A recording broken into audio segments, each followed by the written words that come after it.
Hello once again and welcome back to the channel. This is the second part of the series of creating the collectible. In the first part we have splitted the character into multiple parts, and in this one let's put some keys for the attachment. So this is the kind of key that I have created. It's a cylinder that is splitted half and which will connect all the pieces throughout this model. I'll be using this key only to make holes as well as for the sockets.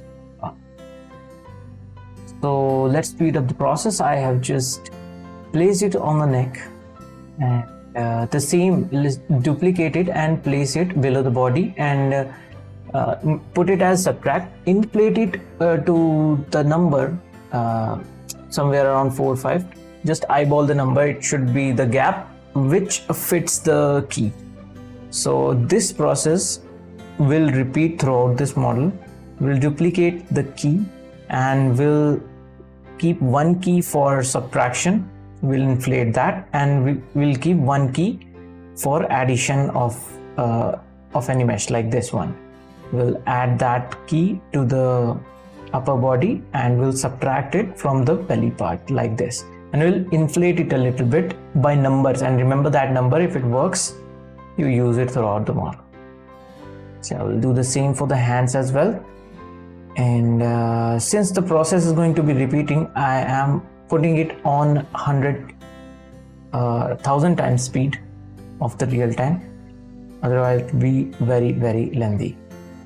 So yes, let's speed up the process, and you can just observe how I have done it. There is no point of showing it to you in real time or in I usually do it, so let's not do that.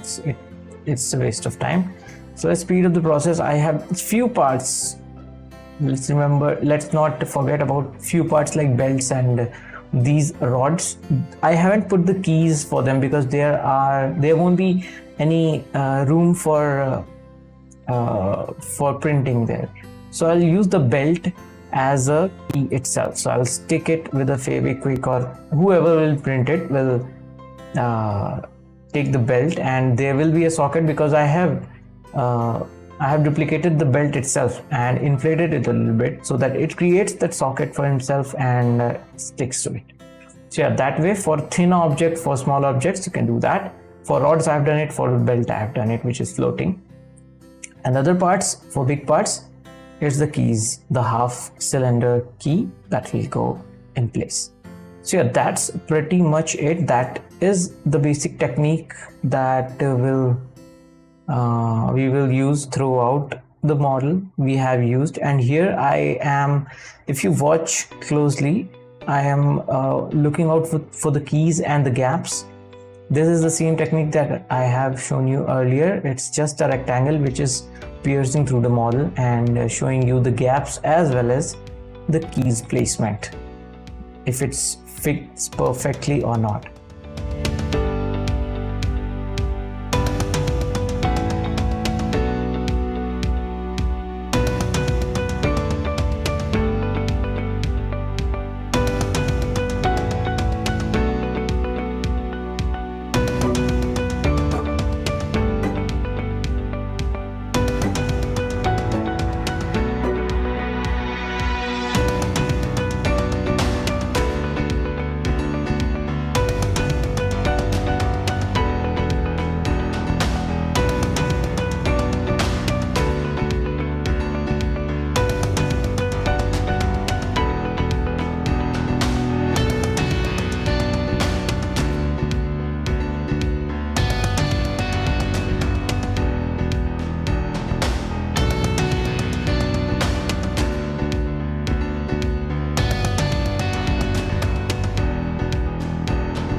for exporting, just append a cube, make it look like that it covers the whole model, set the size of that one cube, and it will take the size of all the subtools. So since the cube is in height, like in Y 350 mm, your total length of the model or height of the model will be 350 mm. And then rename your model and you can export them. It'll take some time. Also, what I am doing here is I am checking if they are on perfect size by appending the stars and importing the STL, which is pretty good this time.